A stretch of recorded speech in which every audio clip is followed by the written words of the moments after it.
Hi, Antonio. I'm just fine, thank you. Hey, thank you for taking my call. I really appreciate it. It's our pleasure. Thank you. All right, so one of my first questions for you, there's so many alternative fuel vehicles available. How can consumers determine what's best with them?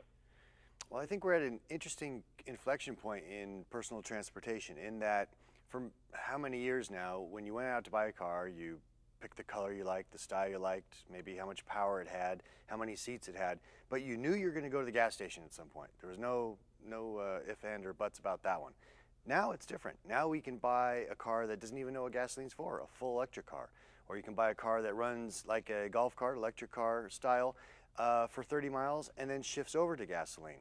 Or you can buy one that doesn't even use gasoline, it uses diesel fuel, especially if you're doing a lot of long distance driving. So I think that's what's neat about this. As a consumer, you really have to stand back and say to yourself, okay, what do I really need? And then go out and find the car that, or the vehicle that has the propulsion system that best meets that need. So my next question is, diesel engines have been around for quite some time. Mm-hmm. Why do you think the evolution of clean diesel may be something consumers embrace? Well, I think the big change or the big opportunity happened when we got clean diesel fuel in this country. It's been in Europe for many, many years. In fact, the Europeans referenced the diesel fuel that we had here as tractor fuel. It was just a much more coarse grade material. Now that we have the new stuff, the clean diesel fuel, we're able to start taking advantage of some great engines that the Europeans have been enjoying for many, many years. Like you're going to find in this new Cruze diesel here behind me. It's a high power engine, puts out over 260 pounds of torque, so it feels like a V6 engine, but then it gets incredible mileage. The range between fill-ups is something you wouldn't really ever expect from a car of this size. You'd think it's got a gas tank twice the size.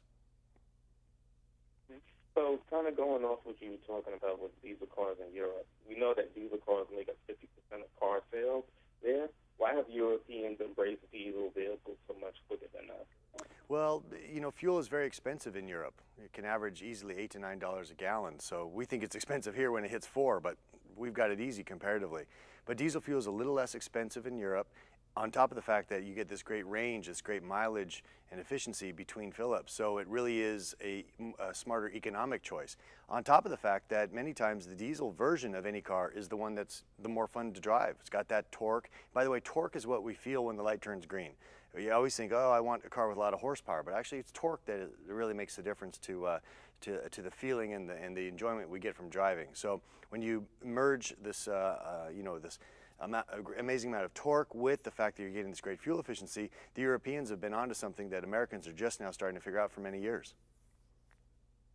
So I've been hearing a lot of good things about the Chevy Cruze diesel from a lot of auto journalists, Yeah. a lot of consumers and stuff like that. They're giving it a lot of praise. It's based off design and the specs.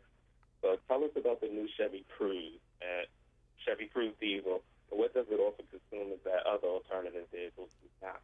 Well, I think what's exciting about Chevrolet bringing out this vehicle now is that it puts the brand Chevrolet in a place that was really just the realm of pretty expensive import vehicles, like from BMW, from Volkswagen, from Audi, Mercedes-Benz. Now you have to put Chevrolet in that conversation. The engine that's in this car was engineered in Italy, built in Germany, and then it's installed in our facility here in Lordstown, Ohio. So it's truly an international effort from the company. And I think, you know, somebody asked me the other day, okay, so when there's a Cruze diesel on the road next to me, how am I going to know just by looking at it? I said, well, that's easy. You're just going to look at the driver because he's going to be smiling because he's getting great fuel efficiency and he's going to have tons of power to get away from you as well. So I'm actually really excited about this vehicle, and I actually can't wait to get inside it. I haven't driven a diesel yet, so it'll be a first experience for me, but I'm super excited for that. Well, yeah, this car, I drove a pre-production sample of it, and it's a wheel-spinning good time. So in what scenario would diesel be a better option than gasoline? If a family or a person does a lot of highway cruising, that's where diesel really shines. If you're more of a person driving around the city, a lot of stop-and-go traffic, more of a confined or defined commute, then an electric car or a hybrid probably would be the best choice for you. But if you're a highway runner, you've got a long commute, picking up other people to and from work, whatever the case may be, if you're spending a lot of time and putting down a lot of mileage, then diesel is definitely the most economic choice for you. Okay. So with Chevy bringing the Cruze, the first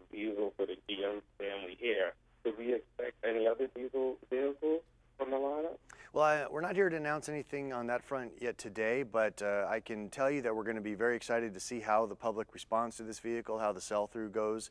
But you know, we have, thanks to our European operations, we've got a closet full of great diesel engines in many different sizes, and it would make sense in a pickup truck, it would make sense in an SUV, it would make sense maybe in a car even smaller than the Cruze, and that's what we'll be seeing in the future. All right. Well, thank you so much for taking out the time to answer my questions. I'm really excited about the Chevy Cruze, and I just can't wait to get on one. Good. Well, I'm glad to hear that. We'll arrange to have one to your house as soon as possible. All right. Thank you so much. All right. Thank you. Take care.